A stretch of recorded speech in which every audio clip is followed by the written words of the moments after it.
Alright, so in this video we're going to be taking a look at some Super Eagles who've been missing in action for their club.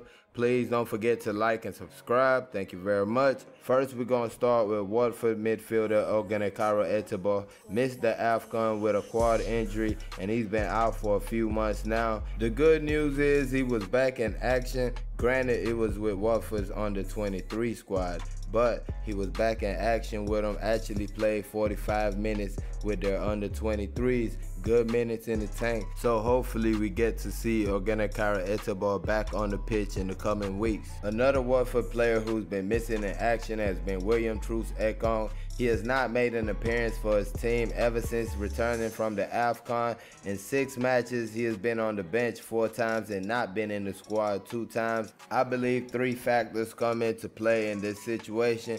First is the AFCON, second is having a new coach, and third is the fact that the team is fighting relegation. First, Troost-Ekong went to the AFCON, and you already know when you go to the AFCON, there's a chance your position is going to go because somebody who's going to play in your position might pick form, and it will be pretty hard for you to get back into the team.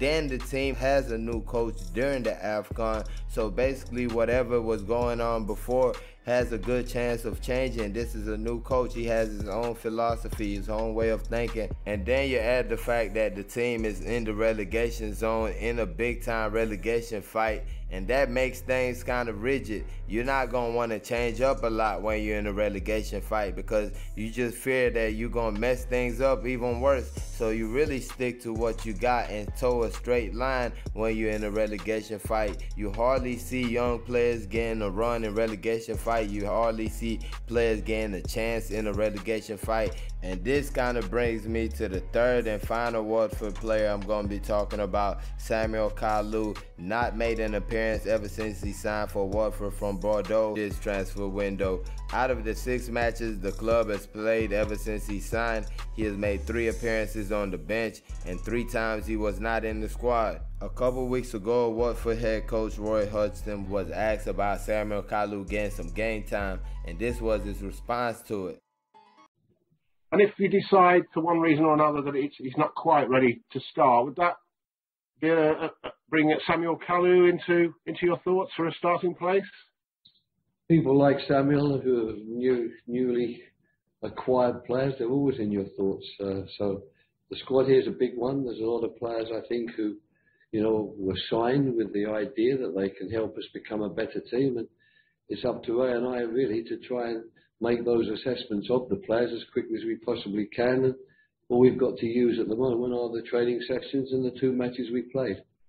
So what I took away from that is basically that the coach selects the best players he sees at training. And in my opinion, maybe Samuel Kalu is not yet up to speed in a new league and a new country, or he just needs to step his game up and offer more in training, show the coach why he needs to be playing. Next up, we're going to talk about Kelechi Nwakali and his disturbing situation with La Liga 1-2-3 club Huesca. He has not made an appearance for them ever since the AFCON, and if the management have their way, he's not going to get a paycheck ever again from the club because they're trying to suspend him right now and stop him from earning any salary at the club. They're trying to really just get him off the books. And shout out to footballespania.net who covered this pretty well, gave the whole scoop and the whole rundown, and I'm just gonna try to break it down the best I can. And yes, it started from the AFCON. He actually missed the match against Tunisia through sickness, something that I just found out from the article. I didn't know that from the NFF or anybody else. He was advised by his doctor not to fly to his club, to stay back to treat the sickness until all the symptoms were gone. He passed all this information to his club,